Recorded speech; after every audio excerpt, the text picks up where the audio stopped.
కాకినాడ జిల్లా ఎస్పీ ఆదేశాల మేరకు ఆపరేషన్ వజ్రప్రహార్లో భాగంగా తుని పట్టణంలోని రాజీవ్ గృహకల్ప ప్రాంతంలో పోలీసులు కార్డన్ అండ్ సెర్చ్ నిర్వహించారు.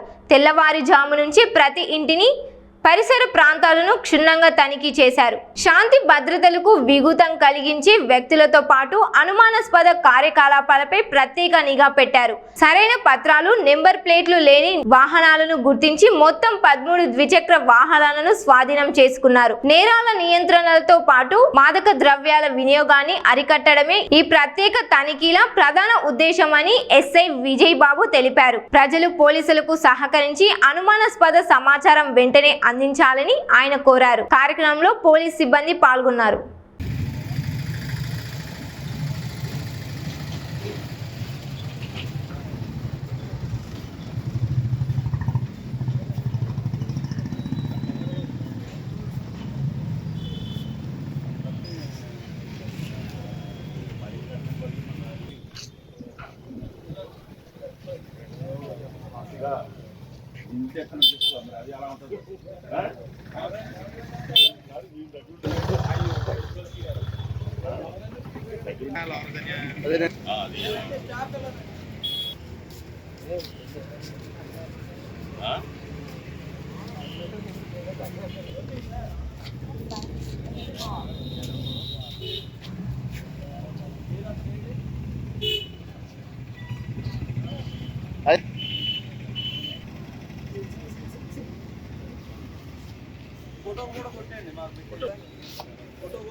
మణికంఠమటి బాగా వస్తాయి సార్.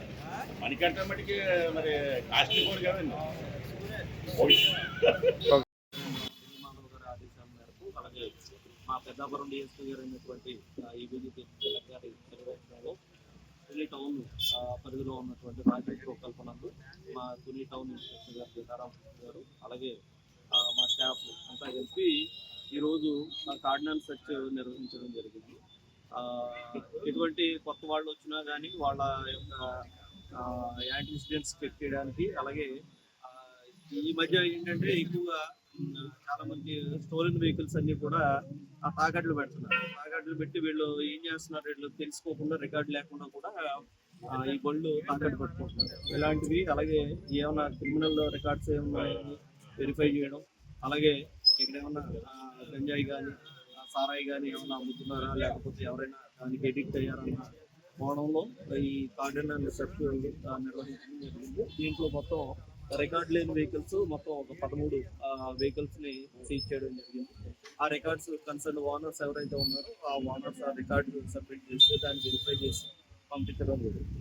అలాగే ప్రతి ఒక్కరు కూడా ఈ బళ్ళు తాకట్టు బళ్ళు అనేది మాత్రం పెట్టుకోవద్దని చెప్పేసి పోలీస్ శాఖ తరఫున మీ అందరికీ సమన్వయంగా ప్రార్థించుకుంటున్నాం. కాబట్టి ప్రతి ఒక్కరు కూడా ఎవరైనా మీ ఏరియాలో ఈ రాజీవ్ గృహకల్ప అంటే ప్రతి ఒక్కరు కూడా ఈ రెంట్లకు ఇవ్వడం ఎక్కువ జరుగుతుంది. కాబట్టి చాలా మంది ఏంటంటే హైడౌట్ కింద ఇక్కడ రెంట్కి తీసుకుంటారు.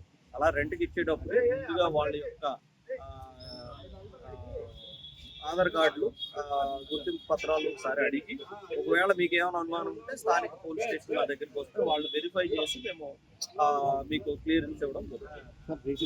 ఇప్పటికి ఎన్ని చోట్ల మనం చేస్తాము, ఇప్పుడు ఎన్ని అందరూ రికార్డులను పని అంటే ఈ రోజు గురించి మాట్లాడుతూ మొత్తం గురించి అంటే అలాగే ప్రతి ఆదివారం అనుమానం ఉన్న ప్రదేశాల్లో కూడా నిర్వహించడం జరుగుతుంది. ఎంటైర్ డిస్ట్రిక్ట్ లో కూడా ఒకేసారి నిర్వహించడం జరుగుతుంది. అంటే బళ్ళు అయితే పట్టుకుంటాం, కానీ చాలా మందికి వాళ్ళ బళ్ళు వాళ్ళ పేరును దాచుకోవడం, ఇన్సూరెన్స్ కట్టకపోవడం, తర్వాత సరైన పత్రాలు లేకపోవడం. యాక్సిడెంట్లు జరగడం వల్ల ఏమవుతుందంటే అతనికి సరైన ఇన్సూరెన్స్ లేకపోతే కనీసం ఇన్సూరెన్స్ క్లెయిమ్ రాదు. దానివల్ల మనం అప్పులు చేసి హాస్పిటల్ ట్రీట్మెంట్ చేసుకోవడం జరుగుతుంది.